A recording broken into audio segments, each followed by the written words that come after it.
Aloha. Okay, we got like a new setup. I'm using a laptop. I have a webcam. I used an intro. I feel like a big kid now. I really do. I feel like a real live YouTuber. So I'm super excited. You guys, I can share my screen. I can share my screen.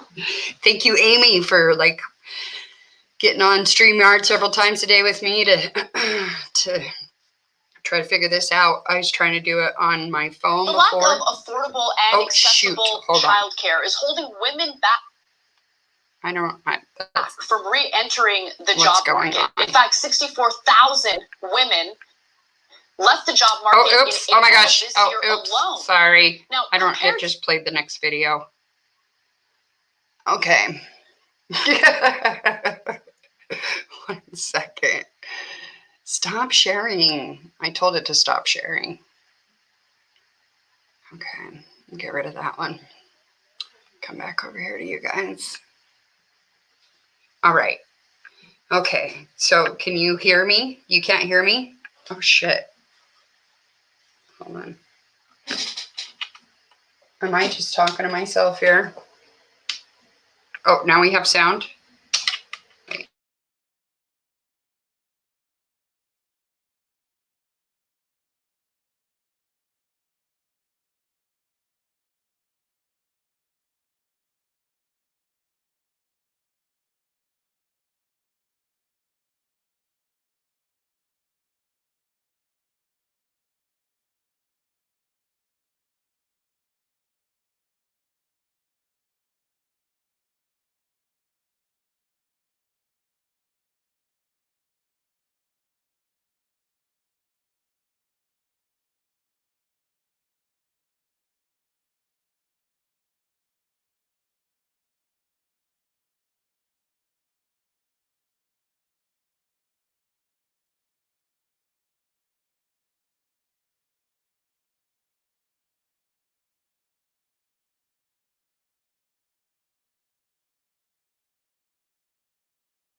Thank you. Thank you. Bye-bye.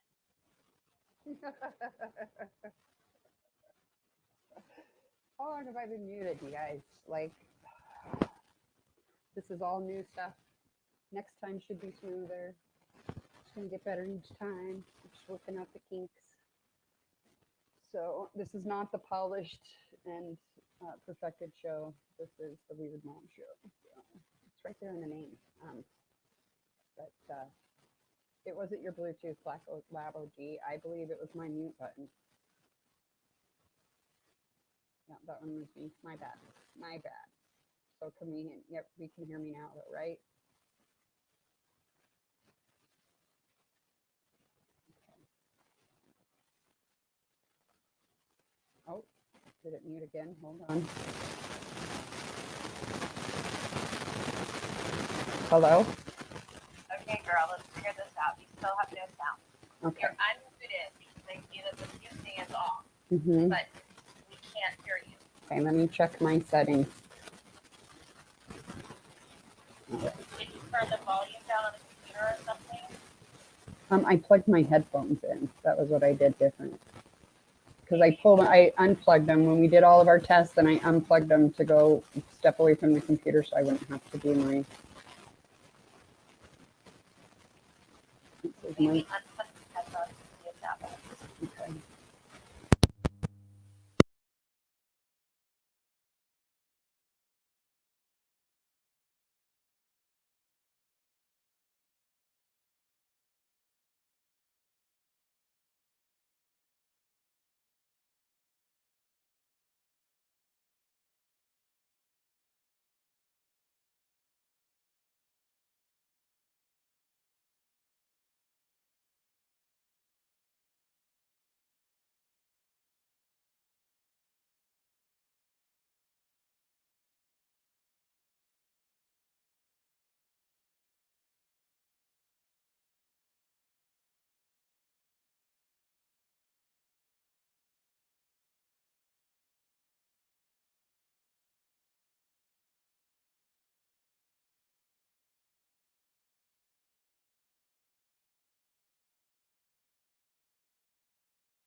All right.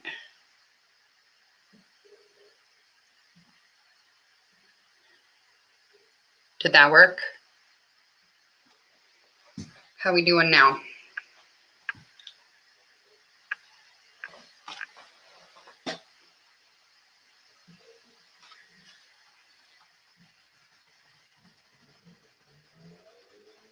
Okay. All right, woot. Woot. Is that a woot? Yay. I feel like we're all in this together. We figured this out together as a team, and teamwork makes the dream work. So yes, sweet baby Jesus, we have sound. Yes, big thumbs up, Kathy Gone. All right. Okay, so I was saying, is it reticent, Robin? Reticent.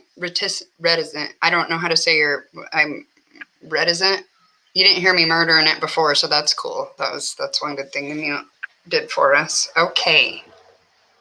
Let's try to get this show on the road. Okay, so I heard what I heard about what Gabby's dad had said on a channel called Ickadmel. Are you guys familiar with Ickadmel? He interviewed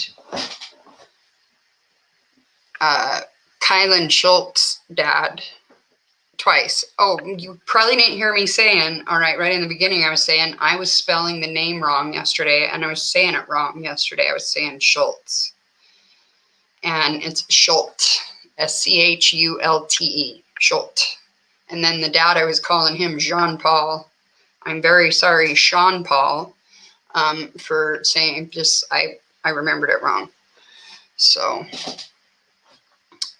now that we have that out of the way, it's Sean Paul Schultz, and his daughter Kylen Schultz is the one that she was one of the young newlywed couple there in Moab that was murdered. In case you didn't see yesterday, I'll just quick recap for people that come in later. I know we were all here yesterday, but for future reference, literally.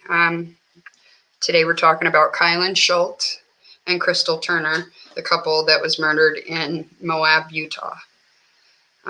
It was brutal. It was awful, and I want to make sure that their case doesn't get sort of lost in the shuffle, because we have these big cases going on, like Summer Wells. We have what is it I call him? Oh yeah, Brianfoot. The hunt for Brianfoot, Gabby Petito, and that's what I want to talk to everybody about today. Is that I really feel like Brianfoot could be involved in that for several reasons, not the least of which his obsession with I'm gonna murder that guy's name too, Chuck Palahniuk. Let's go with that. But the guy that wrote Fight Club. So he actually wrote, I started to tell you guys yesterday about the graphic novel. Oh, I forgot to log into that. But there's, the graphic novel that comes after Fight Club, the sequel, Fight Club 2, is absolutely insane. It makes the first book look tame. Like, some crazy stuff happens in that book. And then if you are familiar with Chuck Swerk, I'm just going to screw that name up the one time. And then, but now we know who I'm talking about. So, all right. So Chuck wrote some really crazy stuff. It's all like gore and just dark. Like, makes Stephen King look really super tame. You know what I mean? Like, it's pretty, some crazy stuff. But the thing that fascinates me about Fight Club 2 is a major part of it is the bomb shelter that it's taken place in. So we're going to look at some Ickadmel, the interview, and then after that I want to show you guys some stuff I have found out about bomb shelters in Florida and North Carolina. So we had that sighting in North Carolina, and let's just say hypothetically we believe that really happened, that guy really did see Brian.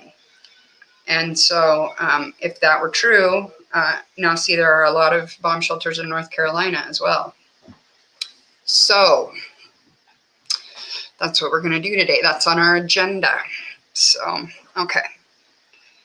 Let me go to the, you know what, first I'm going to stop my cam for a second so you don't see my resting bitch face. Okay, hold on. My concentrating face is weird. Okay. Can you still hear me? I see my face thingy doing its, yeah. Won't. Okay. All right. I'm so excited to screen share. I just can't even believe it. All right, I have to remember to mute myself and then unmute myself after, and hopefully there's just not any problems with that. Okay.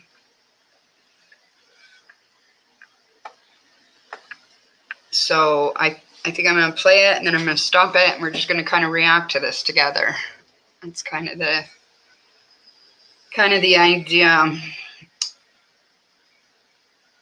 All right, wait. I want to share first, right?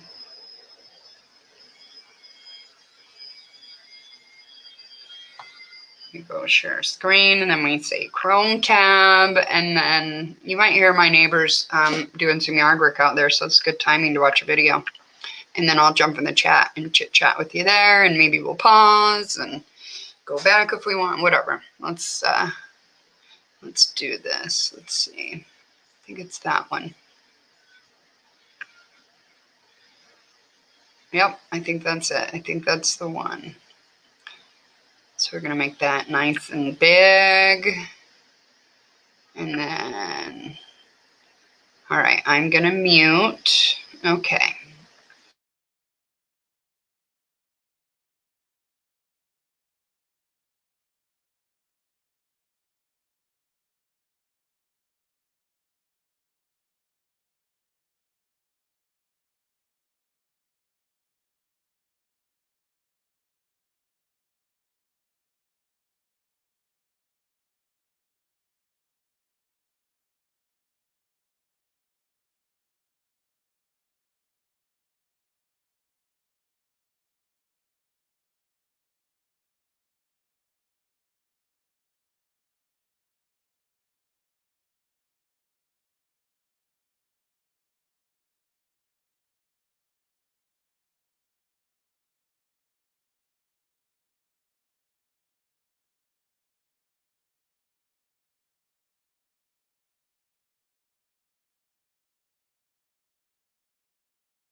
Okay, well, all right. So for some reason it's not doing the sound. Did you guys hear the intro when I played the intro?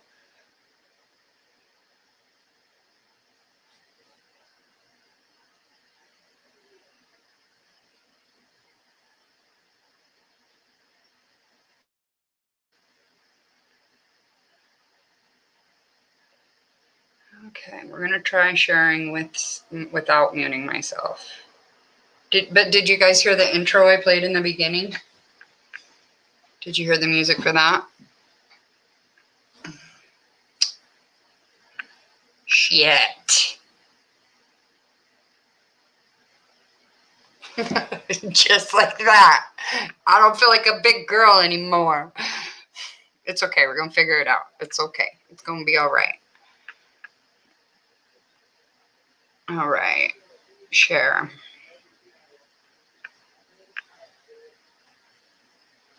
Share.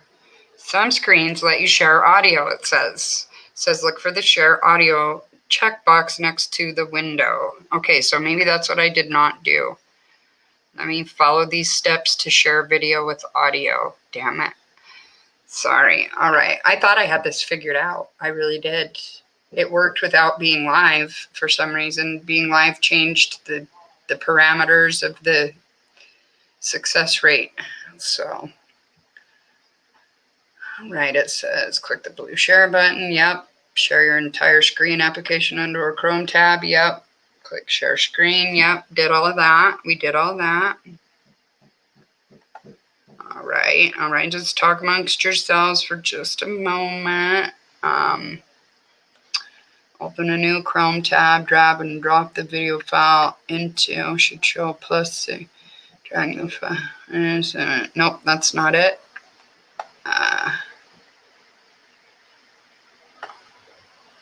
Wait. Drag and drop. Oh, you know what? I think I'm doing it wrong.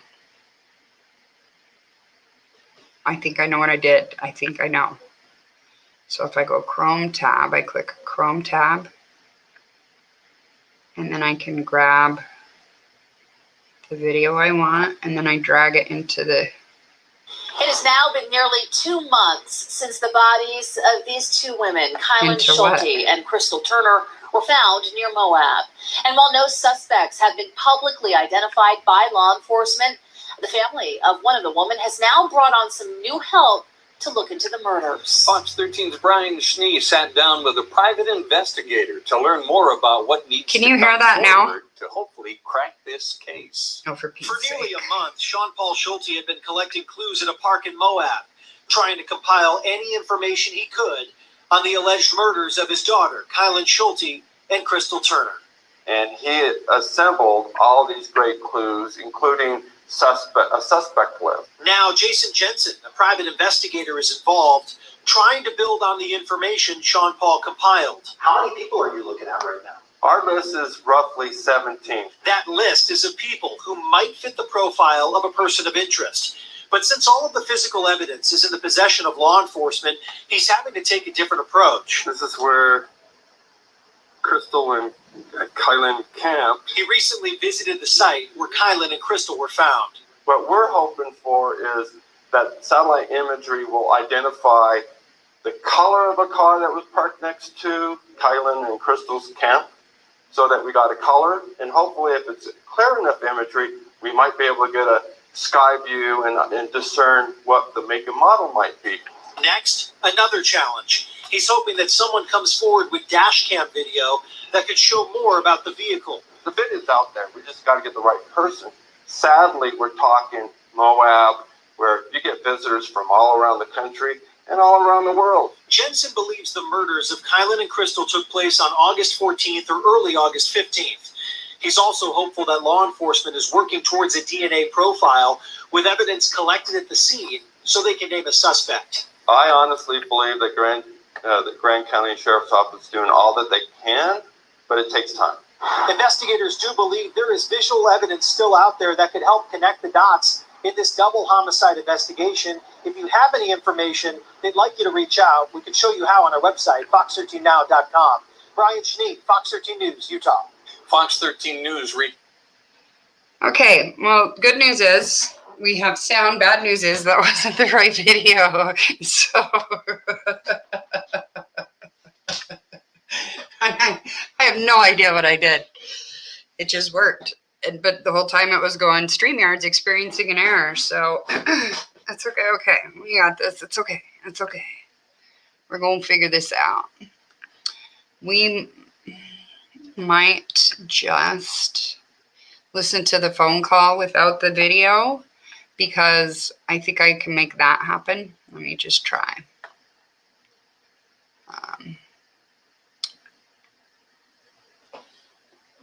Sean Paul. Hi, Sean Paul. It's Melvin with AKML. Thank you for Hey, taking Melvin. my call. Do you hear I that? really appreciate it, man. I know you're super busy, and you have a lot going on, and I just really want to offer my condolences with regards to your daughters and that just insane situation that you have going on. Okay, is it okay if I record? Yep.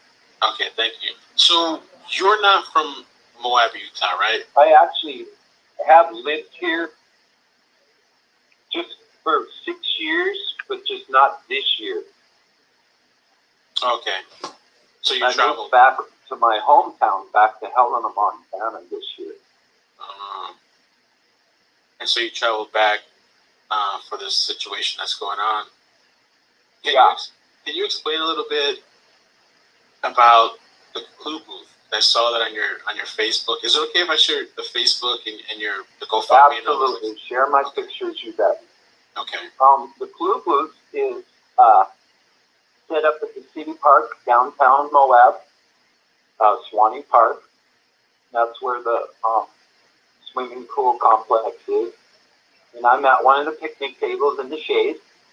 I've been there every day for 3 weeks. Wow. And I'm there in the morning from 9 till noon, taking in clues from local folks who think that they know or saw or seen something. They give me those clues, and I immediately dial the sheriff's number, and I either report the clue for them, or I hand them the phone, or I'll just text in the clue. And then we send that to the Grand County Sheriff's Office. So I just made my own booth, and I told the sheriffs what I was going to do, and they said, well, it can't hurt. It might even help. Right. And over the last 3 weeks, I've got about 35 clues. Wow. And out of those, probably only 5 of them were bogus, and the rest were actual real clues. Now, most of those real clues the sheriff's already heard, but Okay. a handful of the clues I turned in, they hadn't heard before, so it really actually worked, and it really actually helped. Yeah, I think that's amazing, man, that you just kind of, on the ground, you got up, you went out there, and you started kind of doing your own to get the community together, to get pieces. I mean, I saw a little bit of the celebration of life ceremony as well, which is beautiful. There's somebody playing the guitar and songs. Right. What I was wondering too, like with this situation, and I've heard so many positive things about them. Even the Woody's Tavern, because they made Facebook posts, and they said, they were a loving couple. They're just really into each other, and they were there with 2 friends, I believe, as well, right? Yeah, I think 3 friends. 3 friends. Okay. So I wanted to really just get the factual thing so we can put it out so everybody knows the timeline. August 13th. Was that the last time they were seen at the bar? Correct. Okay. When did the text messages or communication with friends happen when they said there was this creepy guy around the camp? Those weren't texts. They spoke with their friends directly at the bar. Okay. Oh, they told him at the bar. Okay, that makes sense. Yep. And so they left around 9? 9 or 9:30. Okay. Yep. And I also heard them confirm, like, there was nobody following them. There was nobody, like, pursuing them at the bar or outside or anything like that. From inside the bar, from what the staff saw inside the bar, they didn't see any weirdos or creepers or anybody tail the girls out. Okay. They would have no way to know if someone followed them from outside the bar. Right. Was Crystal scheduled to work on Saturday, August 14th, like the next day? Or you don't know? I think Saturday they both had off. Okay. I think she was scheduled to work Sunday and missed. And then I think they were both scheduled to work Monday and missed.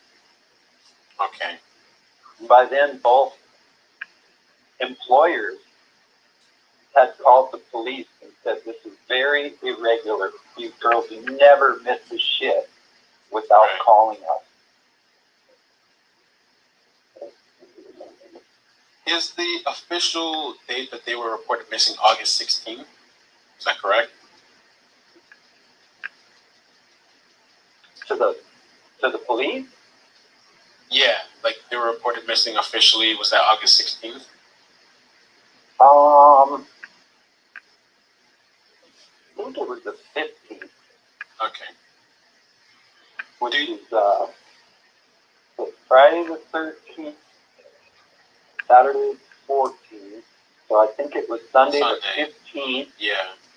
That McDonald's said, hey, we got a problem. And then the very next day, Moonflower said, hey, we got a problem. So once Crystal had missed one shift, Kylen hadn't yet. The next day, Crystal had missed 2 shifts and Kylen missed 1 shift. And by then, both businesses were really worried. Can you? Now, Sorry, go ahead. Now, I called the police and tried to file a missing persons, and they said that they were in the process of doing an attempt to locate ATL. An attempt to locate what? I called the police to file for a missing persons, Right. and they said, well, we're already doing an ATL on the girls, attempt to locate. Oh, okay, I see. Okay. I tried to file a missing persons, and they said, we're doing an ATL. See, I don't think they understood how serious it was right from the get-go. Right.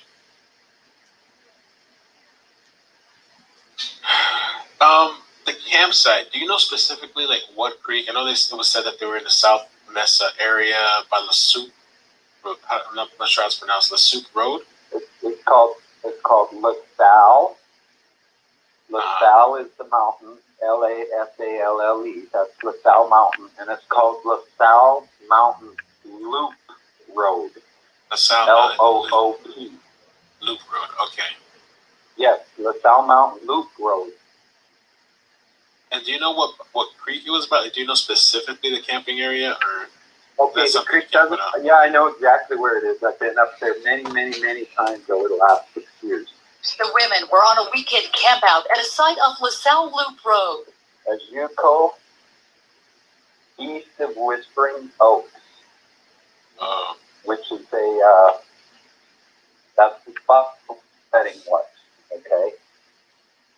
As you go east of Whispering Oaks, 1/8 of a mile, you'll see a left turn onto a county road with a county number. As soon as you make that left turn, the girls were camped just to the north. And it's not a creek with a name. This creek is only 2 feet wide. 2 feet wide. You understand? Okay. It's not like a creek with a name. It's a tiny little creek that comes down, and a little while later it goes into a little bit bigger creek, and then it dumps into Mill Creek, and then it goes down to the Colorado.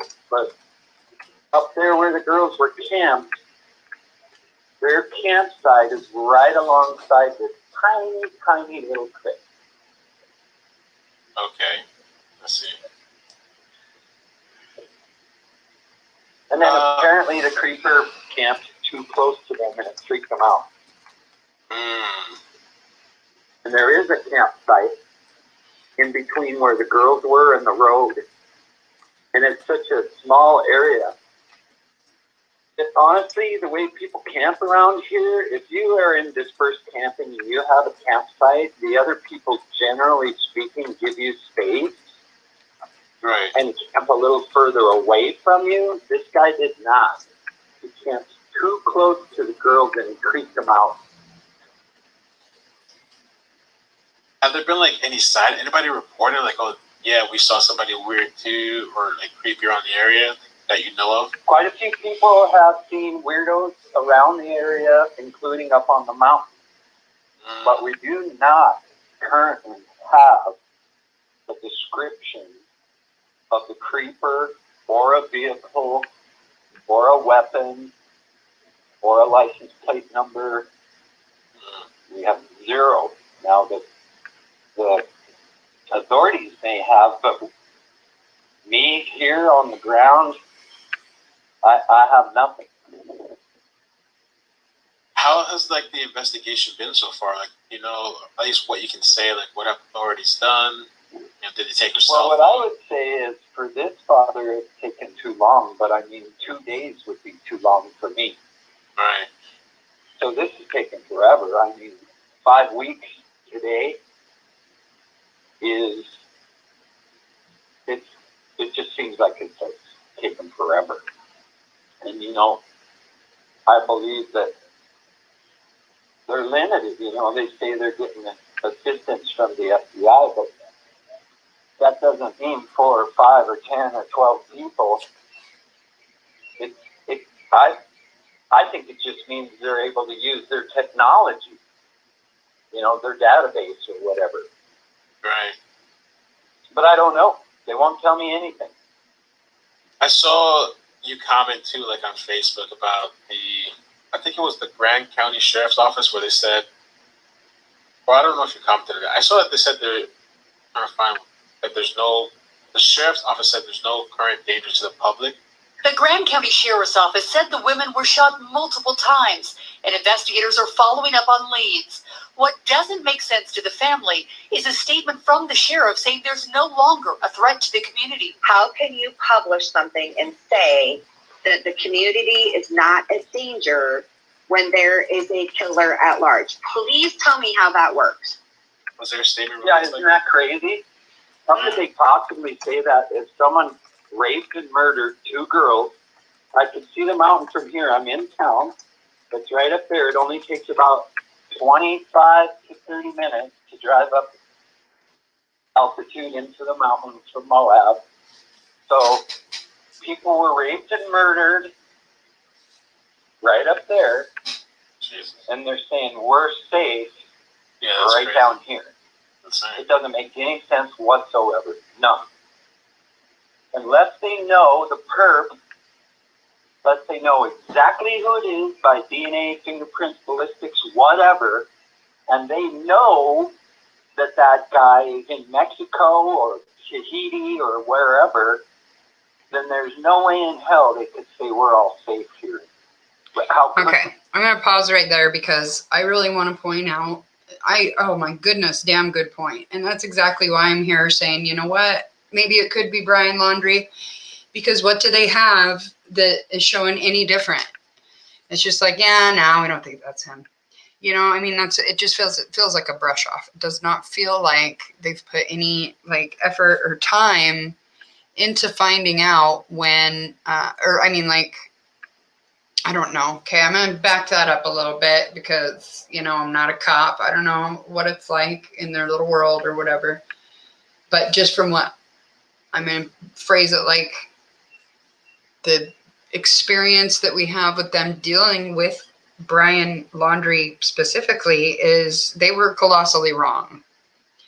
So given that, if they don't have anything to put forward and say, hey, it's not Brian Laundrie, then I'm going to just keep looking into it because I think it's too coincidental for a place that never has murders like that to now suddenly have, this horrible double murder. And then we have the other guy that, you know, may or may not have fallen off a cliff, you know, so yeah. All right, let's get back into it.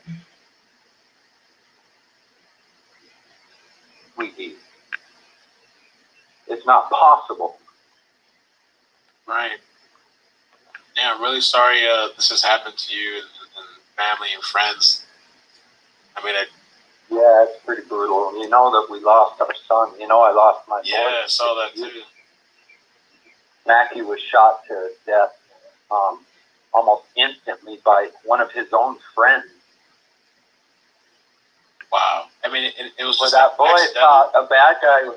That boy thought a bad guy was breaking into his bedroom window, and a bad guy was not breaking into his bedroom window. Mac was trying to wake him up to sneak out and go play, and the guy just shot at the head in the window and killed his own friend.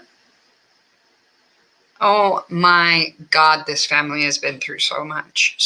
They deserve to have some answers about, I mean, because, you know, I mean, a lot of people, they use the word closure, and I can tell you from my own experience that when somebody is brutally taken from you like that, you know, I don't know how many of you have seen my other video, but I talked about how my grandpa was murdered when I was a kid, and then other stuff that happened peripherally to me that, you know, I can say that there's never a thing that you can call, you know, like definitively, like, okay, that's done. All right, thank goodness. It's all, everybody go home. Yeah, we have closure now, because that doesn't really happen. I'm still pissed about, like, there are things that are still undone, you know, like, and it happened back in 1983, my grandpa. So, you know, I feel like we need to do our best to keep this in the spotlight until this man has some answers about what happened to his baby girl, because he's been through so much, so freaking much. And I don't know if it says it in the video. I'm pretty sure it doesn't, but the table that he is sitting at to take the clues is where he used to meet his daughter. So that's where he would sit to meet his daughters when they would come down and, you know, meet up with him there in Moab. So that just broke my heart a little more when I heard that. Okay, here we go. Wow. Yeah, then later they gave him his gun back and said justifiable homicide. Really? Yes, so after Mackie Boy was killed, then Kylen had no more reason to stick around that abusive house that she was in. She was only sticking around there to protect her little brother. Wow. Because she had been abused there. Kylen was So once abused. Mackie died, she said, hey, Daddy, I'm going to get the hell out of Billings. And I said, good, come to Moab, check it out. It's beautiful, it's fun, you'll love it. She came to Moab and she told me that Moab saved her life. She was actually having suicidal thoughts in Billings. John Paul, I want to ask you too, because I saw people like in the comment sections, but I read in the article as well. People were commenting murder, suicide, but the article said this is not what that is. There was a third party. I mean, can you just speak to that a little bit too? Yeah, the comments about murder, suicide were made by the gal who found Kylen, okay? And all she said was, how can the authorities tell us we're safe if they are not calling this a murder-suicide?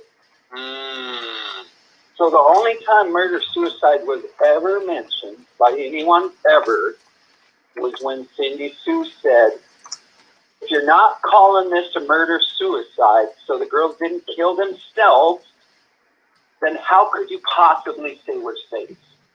Right. And the fact of the matter is, there's no way in hell it could have been a murder-suicide, because both girls were undressed, both girls were shot multiple times, and then their bodies were dragged into the creek. Wow. So you can't drag your own body into the creek. Right. And I saw articles saying that. Huh? I saw articles saying that as well. That, like, That is horrific. That's horrific.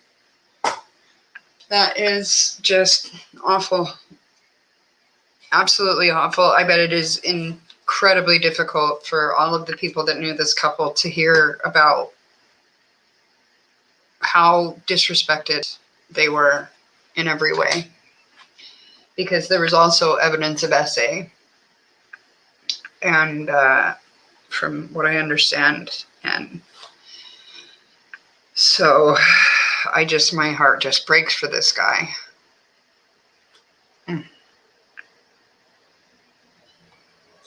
Oh, oops. Oh, crap. Oh, I screwed it all up. Okay, where were we?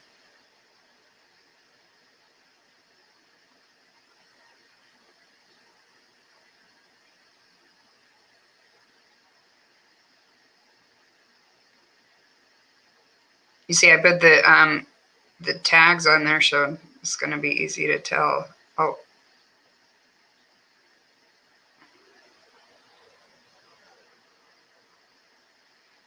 I think we're right here. We're about to go into the thing about the keys, you guys. So, oh, there it was. Okay. And this is what I was talking about, where later on it was crowdsourced. The image or whatever was crowdsourced, and it helped break a part of this case. Now, as you all know, it was that Red, White, and Bethune video that broke the Gabby Petito case. And so crowdsourcing in these instances is just, I just really, now Trisha on Web Sleuths talks about this quite a bit. She has a whole forum, dedicated to, each person has their own thread. It's set up really nice. It's heavily moderated. And so it's a really great place to get information and to also share information. And they've actually, on Web Sleuths, they've helped to break a couple of cases. And, that's what I'm hoping will happen if we just keep these guys in the news, keep them in at least the YouTube spotlight. There's a lot of us true crimers out there, and someone will come up with something. Maybe someone saw something. I mean, just, Murder-suicide. Manifest. Because both girls were undressed, both girls were shot multiple times, and then their bodies were dragged into the creek. Wow. So you can't drag your own body into the creek. Right. And I So saw articles obviously saying it was- that. Huh? I saw articles saying that as well. That it's a third party. It's not a murder-suicide. 100%. 100%. It's a double homicide. And it's also a sexual crime. You can't leave out the part about it's a sexual crime. Right. And they were found half clothed. Do you know if they've done any searches? Just in the general area at least, where they were found? Yeah, they said the FBI came and they had helicopters and stuff, and they must have canvassed the area and went around and tried to find evidence and clues and stuff. But the fact of the matter is, still left up there today is still garbage, wet wipes, diapers, empty cans. Okay, so see, that's part of the reason I'm like, maybe they could have looked a little bit harder, I mean, I don't want to liken police work to motherhood, but I mean, what it reminds me of is, I raised 6 kids or whatever, and their idea of clean and my idea of clean was 2 completely separate things. Whereas these guys are like, yeah, we did a thorough investigation, but how thorough was it if there was all this garbage up there? You know what I mean? The campsites are very spread apart, typically, So someone did camp close to them. If they found diapers, why wasn't that collected? Because wouldn't that be a clue? Because obviously they weren't using diapers. So, I mean, Even found a set of keys up at the crime scene that the authorities had missed. Wow. That's what I was going to ask you. That we haven't been able to identify whose keys they are, because the tags on the keys are kind of old and it's pretty hard to figure it out.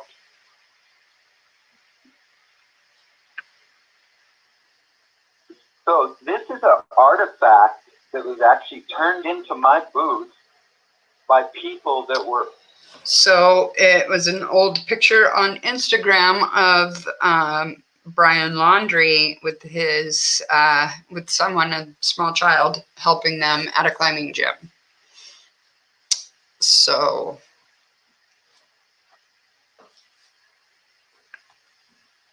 up there scouring the area looking for clues. Not investigators, regular citizens. People like us. Because people have already been camping up there. The authorities are saying, no, don't get your hopes up. Those keys could be anybody. Well, I'm not saying anything about who the keys are. I'm saying figure out who the keys are and see if that matches the evidence. Exactly. Give the dad, like, just give him this. Just give him this. You know, police people of Moab. Just check, maybe. But I feel like they didn't even check just by the way they're brushing him off. Just like, oh, don't get your hopes up. It's probably nothing. In other words, like, it's probably nothing. I'm not going to check it right now. I have other stuff going on. You know, and just my opinion. My opinion only. Right. Now, the keys that were found up there were pushed into the mud. They looked like they'd been in the elements for about a month. And they had tags on them. They had what on them? Like tags, like a grocery store membership or a gym membership. No like way. Tags, like with the paper code on them. So, I mean, if they haven't processed those tags, then what the hell are they doing? Exactly. I mean, couldn't have said it better myself. What in the hell are they doing? If they haven't at least checked, because that stuff's linked to your phone number. Not always. You could be like me. I've got a couple in my wallet right now that I need to like register to my phone number or whatever. But at the very least, it's going to show like some transactions of where they're at, you know. They're right? I mean, because you're getting the points. And so it's collecting the points from somewhere. There's data in that paper trail. So I know it's like the grocery store ones. Well, geez, like Walgreens, like practically stalks you and stuff, you know, like, and so does CVS. Like you have your little rewards deal. Oh, wait, is it Walgreens? But I know Long's does it.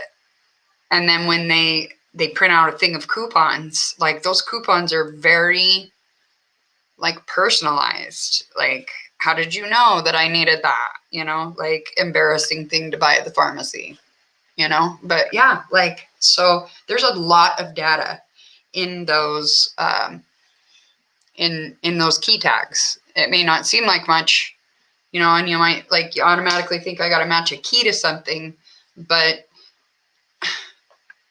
and the same thing with the gym membership, like it's going to connect to a membership because you got to have your particular key fob to your particular membership.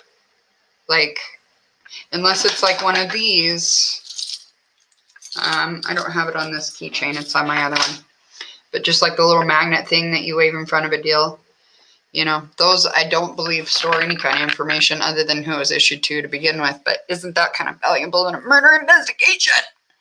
So if they've, you know, done anything with these keys, I would feel like they'd be like either, okay, maybe they're keeping it close to the vest because they've already done it and they're closing in on a suspect. I don't think that's it.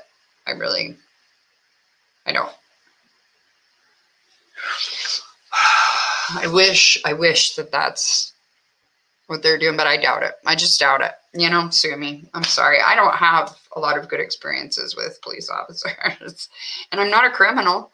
It just has worked out that way. I'll put it that way. And I'm from, you know, Idaho, where there's been some, okay, Google Kimball Mason. I had direct dealings with him. He screwed some stuff over for me personally. And then Google Christopher Tapp. He's a friend of mine. Well, he was. I had to go a long time without seeing him because he was locked up for a murder he didn't commit. But cops built their careers on the false information. So they tend to get, like in my experience, they tend to get really tunnel vision focused, you know, and okay, the irony of me being tunnel vision focused on Brian, it's not lost. I see it or whatever. But what my deal is I'm diving down that rabbit hole, and I'm not the law enforcement that's doing this. Like they seem to be the opposite of that. Like it's not him. Like they won't even consider it. And I don't feel like they considered it enough, and they haven't definitively proven to me why they feel like it couldn't possibly be him. And that's kind of the vibe they're trying to put out. But then who the hell do they think it is? You know, that's my whole point. Who do they think it is? Who do you think you are? Okay. All right. Okay. All right. All right. Right. There should be information they can pull from there. Data, metadata, anything. Right. Now remember, Metadata. I'm also my own investigator, and one of the tags I found, that gym was closed, and the information's not available. Those computers have been shut off for a couple of years, and the business was foreclosed on. So that information's not available. One of the tags.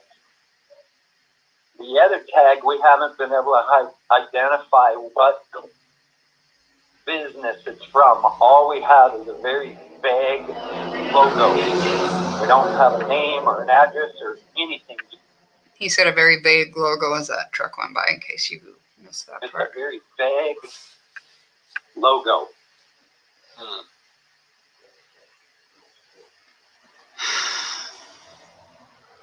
That's so weird. And is that place that camp area highly trafficked, or is it kind of? I know it's a dispersed area, but is there a lot of people usually there, or is it kind of like remote and kind of quiet? Not really a lot of people. There's usually quite a people. All right, I want to pause right there and let's look at that map a little bit. So that's the spot. Do you know, it just breaks my heart, because as a person who has lived in a van and lives in the wild right now, basically, I live off grid. I don't live out in dispersed camping grounds, but you know, like, I feel like if I were them and I was camping right there, I would feel safe right there because it was so far out. You know what I mean? Like, I don't know if they're the same way, but I think when you're kind of an outdoors hiker, nature, off-grid, you know, that kind of vibe or whatever, the further you get away from civilization, the safer you feel, kind of. And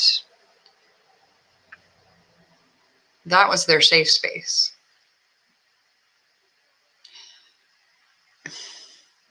That's where they went when they weren't working, you know. Other than that, they lived in the McDonald's parking lot, right?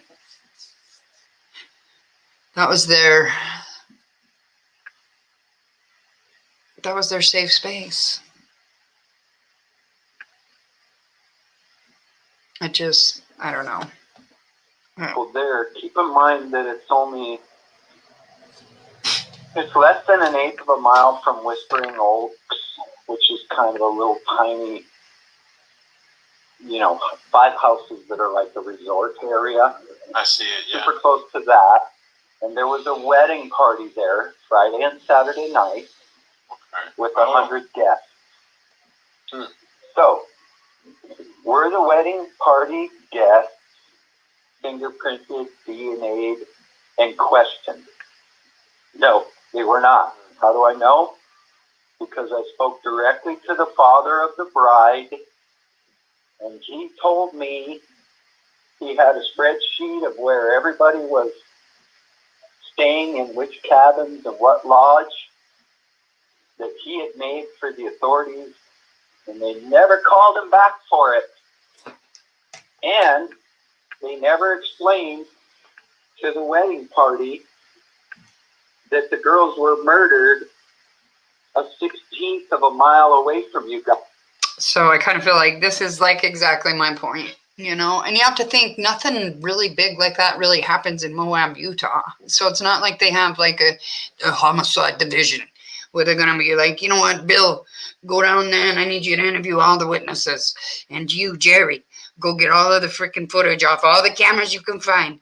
And then Tony, you go and talk to the mother of the bride. And you get me all of the like people that aren't on the list. You know what I'm talking about? You know, the ones, like, it's not like that. There's like, it's a small police department. Like, you know, so I'm sure they don't have like a whole bunch of resources, maybe, you know, but I don't know, what is the protocol for that? Can't they like bring in the state or something? Can't they request help, but maybe they won't because I don't know, just there's no excuse for not talking to the people that were yards away from where it all happened. And what do people at weddings do? Take a ton, a literal ton of pictures, right? Video, you know, camera phone stuff, Instagram crap, you know, Twitter stuff, like people's social media, they use a lot of social media during these types of events. And while I have this pause, I think we're only going to do one video today.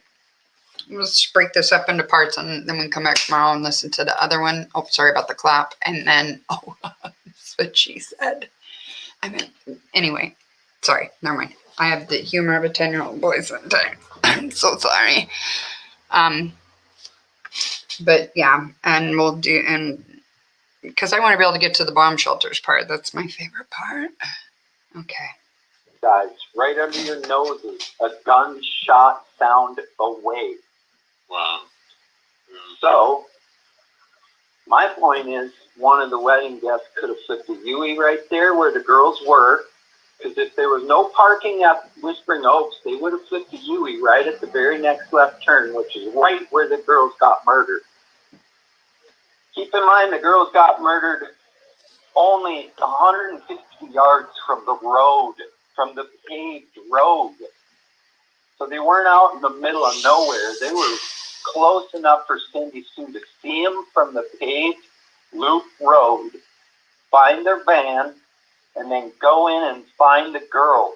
I was on the phone with her. So Cindy Sue is one of his colleague turned friends, if I'm understanding that correctly, because I believe he's an artist and has a studio, and I'm just pulling. I don't have that in a note or anything. I'm just plucking that out of what I remember, so I could have that slightly off too. But I believe that's how they're connected or whatever. So she hadn't met Kylen or Crystal before, but was in the area and had just lost a family member and was kind of feeling like guided, if you will, to go and look for Sean Paul's kids. So that's Cindy Sue that he's talking about. When she found the girls. I heard. I mean, I'm glad you're clearing that up close to the road. It's a very small creek. The Whispering Oaks is right there as well. I'm looking at it at the map. There's a couple houses there. Absolutely. Now, if you're looking at Google Map, all you have to do is look to the left a tiny bit. And the very first road you see that goes down to the left. Okay. Stop right there, right at the road, right where you see it. Hooked onto the paved part, and you'll see where the road is wide on both sides where someone could pull over there. Right, I do see that actually. And you'll see where you could walk down those two little trails right to them two trees on that tiny little creek. That's where the girls.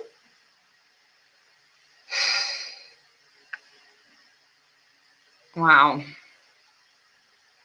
That is remote. But at the same time, anybody that's going up there and cars do go by, people go four-wheeling. You know, people that motorcycle, they like to ride the dirt bikes, you know, and this is like, yeah. And then you have the campers. Now you got like a big crowd of like van lifers and the RV lifers, you know, the people that do a lot of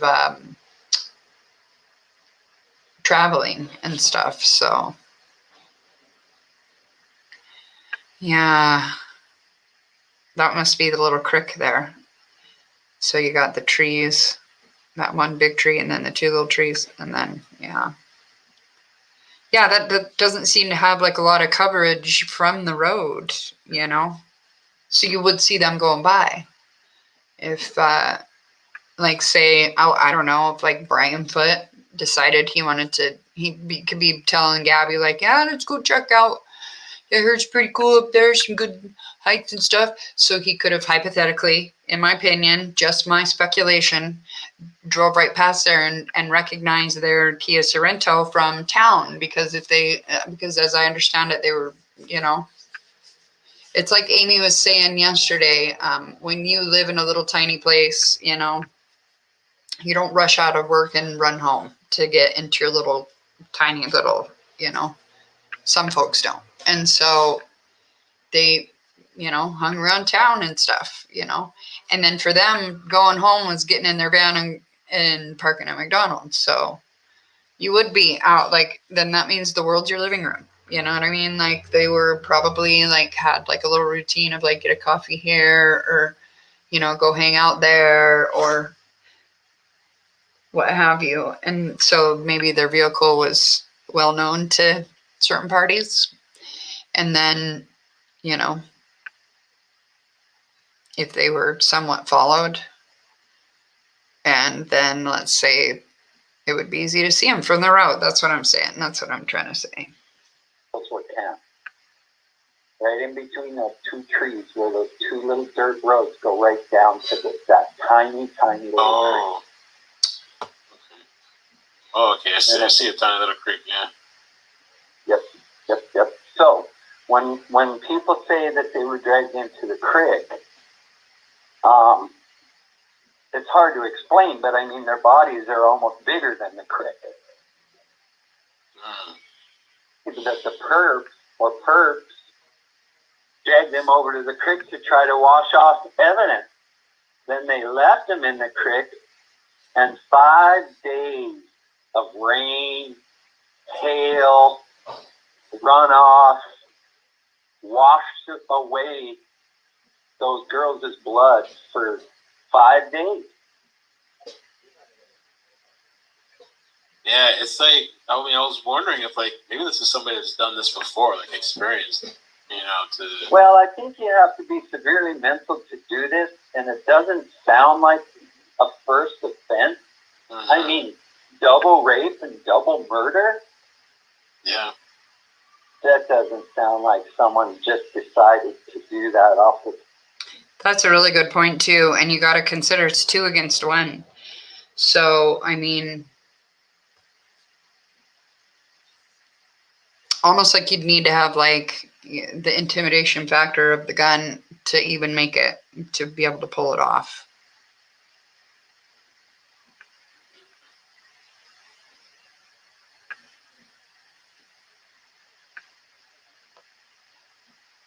Oh crap. Oops. No, we don't want to search the top of their head. That sounds like someone who might have raped before, murdered before, maybe even raped and murdered before. Wow. We don't know. maybe somebody into gore. Yeah, the dad taking clues in the park. I'm just one guy. Dad's standing there with my dollar phone. I don't have DNA. I don't have ballistics. I don't have, the data bank to punch stuff into. But I have been able to be there for the community and take in some of these clues. Right. I appreciate you talking to me and sharing this information and clearing some things up. I mean, is there any things that you want to share about Kylen and Crystal? I mean, just, what they were like. I mean, I saw your... Can we just talk about what a great interviewer Ikadmel is? Ask great questions, let him talk, He did a great job. If you don't subscribe to him, go for it. Do it now. I mean, I watch a lot of his stuff, and for some reason I wasn't subscribed to him, but I thought I was. YouTube does that weird stuff where it kind of unsubscribes you or whatever. I think that's what happened, but yeah. Thought I hadn't seen him in a while. But yeah, he is really great. Your statement that was made during the ceremony. Well, you're just going to hear over and over again the same things from people. Right, that's what they were delight to watch. They didn't want attention, but people couldn't help but watch them. Their love was spectacular. It was a super. The Moonflower family is heartbroken to share the news of the recent tragic passing of one of our dear employees, Kylen Schultz, as well as her wife, Crystal Beck. Kylen worked at Moonflower as a cashier and amazing hat model for the last 4 years and was often the first friendly face many of our owners and patrons encountered as they walked in the door. Her genuine kindness, radiant energy, and tireless work ethic touch the lives of countless people and will be deeply missed by the Moonflower and the Moab community. Our hearts go out to Kaya and Crystal's families and friends during this incredibly difficult time. If you feel inclined to donate to Kaya's funeral expenses, the family has set up a GoFundMe, etc. And they also have a donation jar at the first register, which they will contribute to the GoFundMe. That was on August 19th on their Facebook. They were beloved in Moab.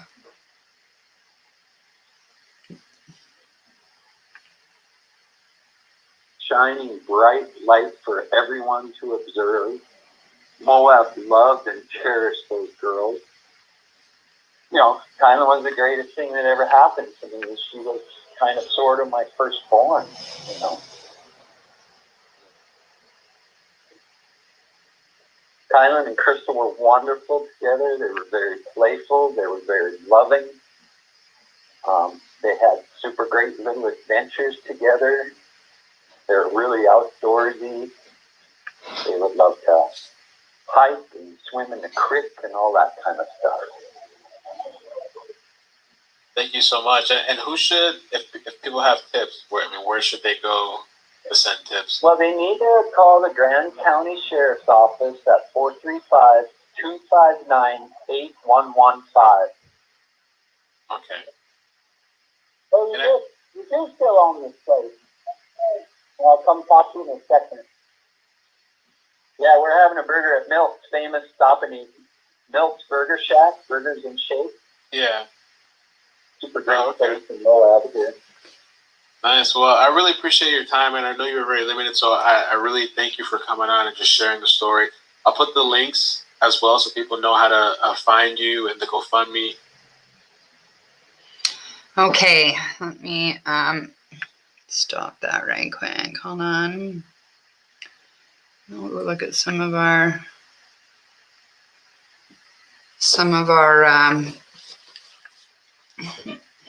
yeah, the crazy thing is that nobody is talking about the wedding Leslie Jennifer spent here. That's so true. That is so true. Why isn't that being brought, like, that needs to be put out there. Like, not everybody follows true crime, so maybe some of the people that went to the wedding never did find out that someone died a few yards away, you know. The two beautiful someones, you know. But that also goes to show that the area wasn't so remote that there isn't a wedding venue right close by, you know. So it's not like they were out in the absolute middle of nowhere, but they're just a good distance away from just about everywhere, right? So I feel like if we try to really share their, like the dads, I put it in the description from yesterday, and I will edit the description today, and I'll put some links in there. There's actually a Facebook page, Who Killed Kylen and Kai and Chris. I think they call that their nicknames. But anyways, yeah. So I'll put that in the description, and then I'll try and find like the Twitter links and stuff. I don't go on Twitter super often, so tonight the Grand County Sheriff's Office is assuring the public they're doing all they can to keep the community safe as they search for a suspect in the double homicide. It's that same one, and I thought I turned it off already. That's weird. That's kind of bizarre. Okay. And we're back. Okay, can we all hear me? Can you hear me now? 428. Oh, nobody has commented for a hot minute. Let me see if I'm scrolled up. Okay. I'm gonna scroll up in the comments here. Yeah, let's hope and pray. Oh yeah, Zelda, I saw that. Oh my gosh. Let's hope and pray they don't lose those keys, but I wouldn't be surprised if they end up being lost. The store tags are registered, especially when on a key ring. Excellent point, Zelda. Excellent point.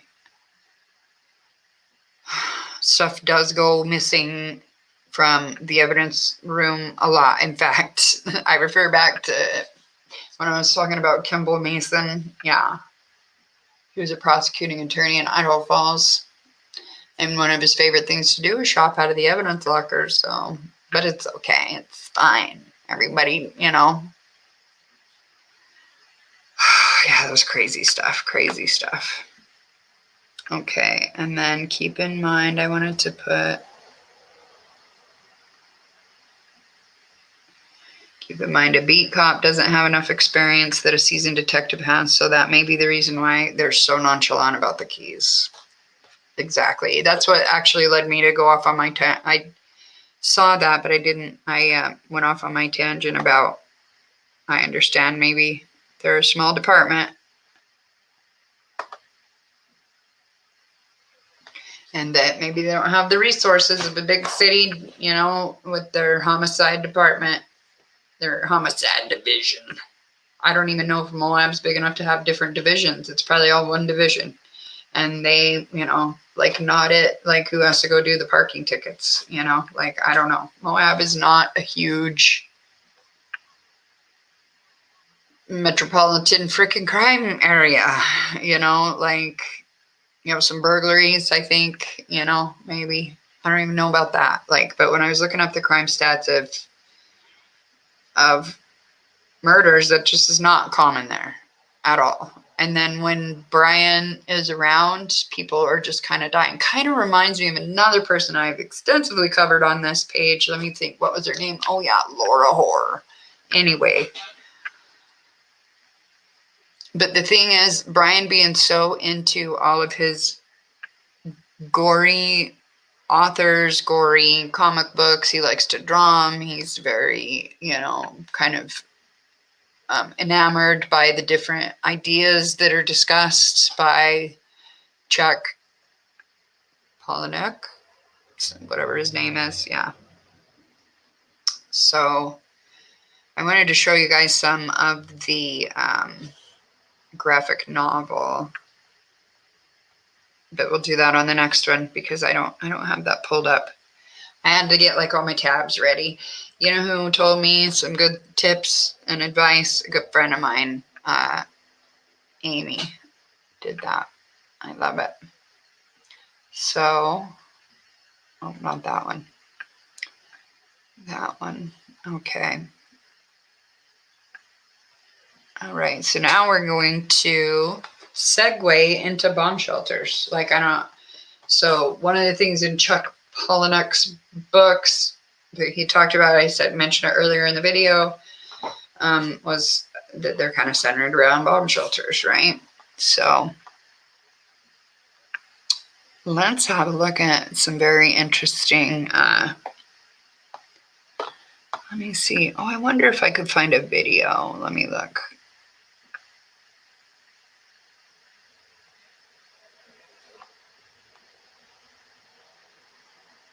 Okay. So you have situations like this in Florida. Like you wouldn't think because it's like, oh crap, that's loud. Oh, hold on. Wait, you just wait, sir. Just wait, sir. Let me share. Which one was that? That was, okay. This is in Pinellas. I don't know how you would, oh, Pinellas. We're penniless and we go move to Florida. Penniless. Is that how you say it? Amy, I don't know if she's still around. She, you know, might have been going for a while. So, okay.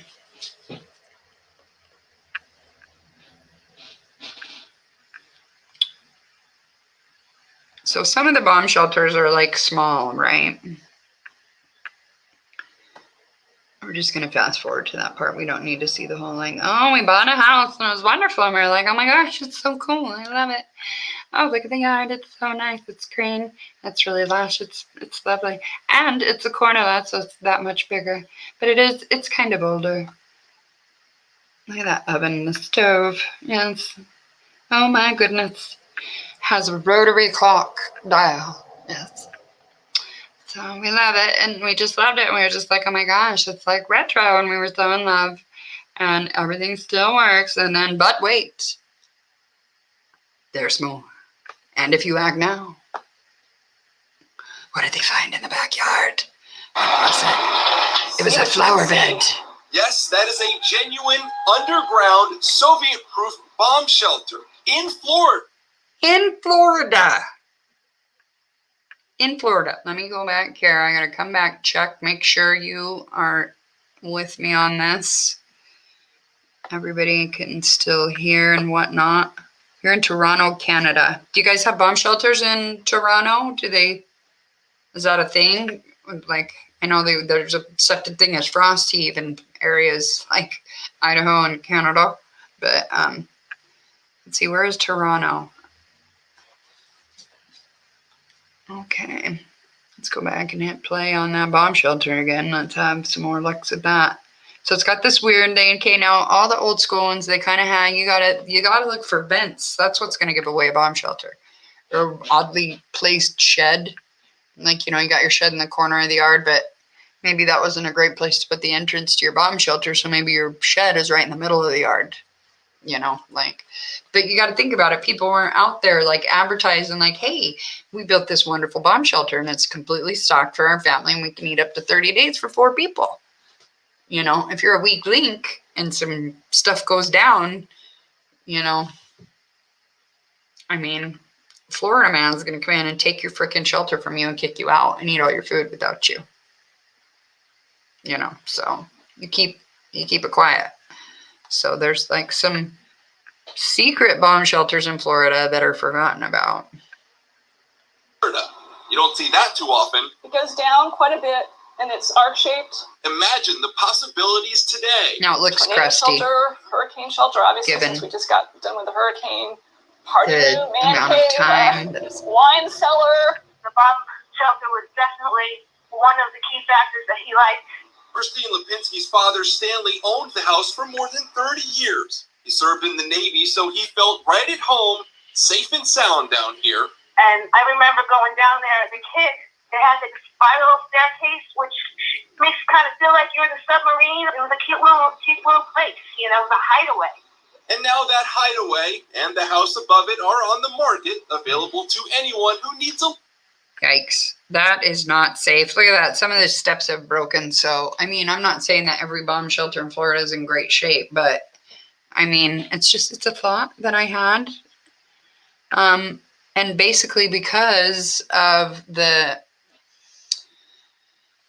obsession with Chuck Palahniuk and kind of living out his literary fantasies, if that makes sense. Like, for instance, they watched a movie about van life, and then the van life sort of started to be discussed right after that. So I don't remember where I saw that theory. I'll try and remember and we'll watch it. But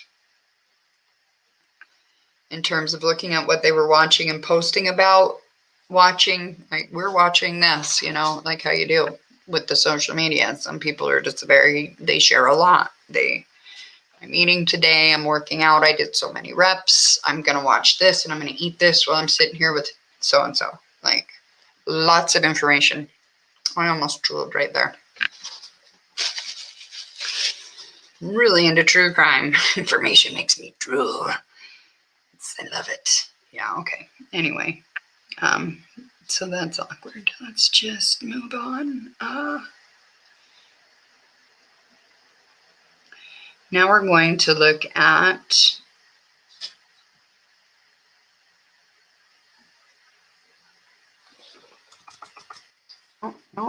Google's like, I want to know your location. I bet you do. Don't act like you don't already have it. You just want to officially have it.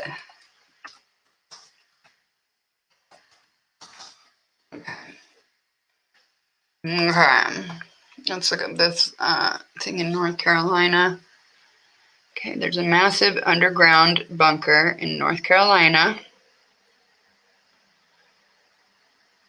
The 60,000 square foot underground bunker hidden in the field shown below is located 30 miles outside of Charlotte in the small town of Stanfield.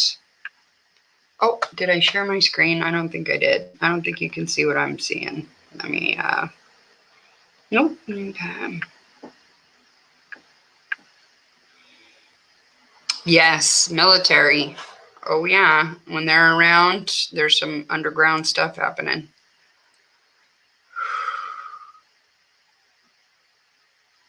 Oh my heck, I have the green screen thing on. I didn't even notice that until right now. You can see behind me with the green screen.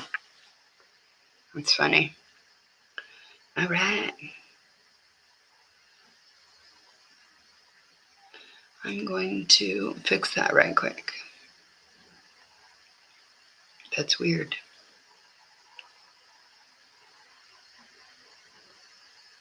If I'm going to have green screen on my shirt, it's going to be the wall. Okay, that's better. Here we go, fixed. See? If you can get through my walls. Oh my gosh, I'm hot, and you can tell by looking at me. It's really dripping hot here. I'm sorry for the people that are in cold places, but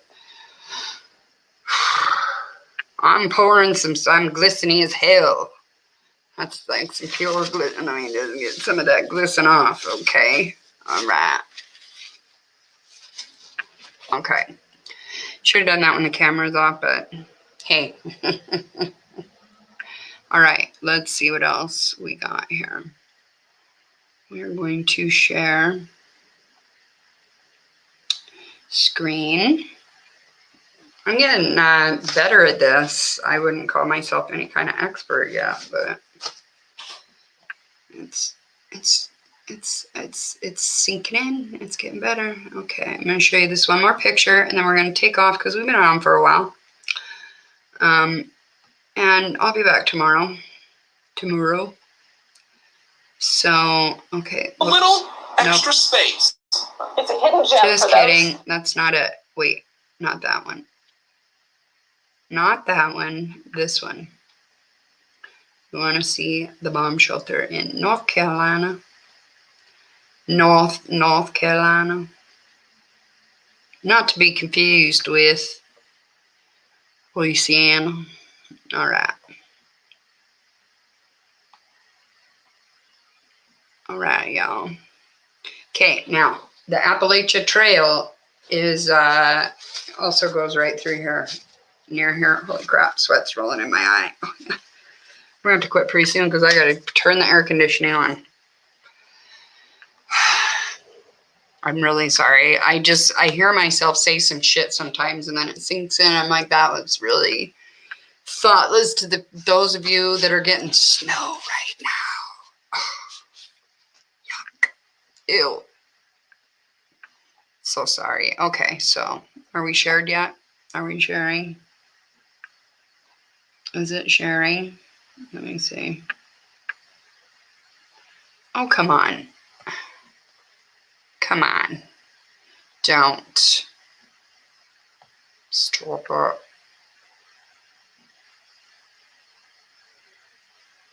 It's thinking. And it's thinking. I gotta fan myself. Ooh, my goodness. I think I'm having a personal summer too, y'all. Menopause. I'm gonna pause for a menopause moment. Yes. Yes, we are. Alright. I don't know why it's not letting me share. It's tired of my shit. Oh, I see the share audio button. Oh my gosh. I might be able to mute myself and do this. You guys. I see it. It's not in the same place that the informative article is telling me they lied. It's in the bottom corner. It is not on any dots on the top. That's what it told me. But I see it. But it's thinking. I don't even know. Am I still? Yeah, I guess it's dumping some snow in Idaho. It melted off, and then Idaho will be like, don't worry, second fall is coming. It's fine. Don't worry. It's okay that it's cold right now. We're going to have second fall. And what second fall is when it warms up for a couple of days, like at the end of October. And if you're real freaking lucky, that happens on Halloween, but not always. Sometimes like first week of November. Sometimes it's the last week of October. But it's not a second fall. It is a couple days of warmth that happens to occur around the same time every year. I'm sorry. I don't know why it's not letting, okay. Now it's not really letting me do anything. Oh my gosh, what if it won't let me end the broadcast? Uh-oh, okay, I'm freezing up. Let me try to click on something else. Okay. No, oh shit. It is, it's doing, it's shit. Oh no. So what happens if I can't end it? It won't let me click on anything. And this concludes our technically difficult freaking stream. I don't even, so if I just click out of my tab, is it gonna, I don't know. Anyway, I'm gonna be trying to end this now because my stuff is freezing up. So I'm gonna say bye now before my computer says bye for me. But I'm gonna try to do something around the same time tomorrow, but a little bit earlier. I'm just going to try to creep my time back until I get a good, till it's around 1 o'clock Hawaiian Standard Time, but I can't make any promises. Just watch for me to post my little pre-scheduled thing, and I'll always try to give you at least a half-hour notice. So, all right, I love you guys. I'm going to try to just click out of the tab and see if that works. I don't know. I don't know. Won't let me turn off my camera. It won't let me do anything. It's not letting me out.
Super. Okay. I logged in through my phone. My computer just completely took a crap though. It was mad. My computer is mad at me. But tomorrow should be smoother. And so I will see you kids tomorrow. All right. Love and aloha. I'm going to end it now. I love the way it had my face freezed all like, it's a good thing I wasn't making a weird face and somebody smacked me inside the head and it froze like that, huh? Wait. Okay. All right. Love you guys. All right. Bye-bye.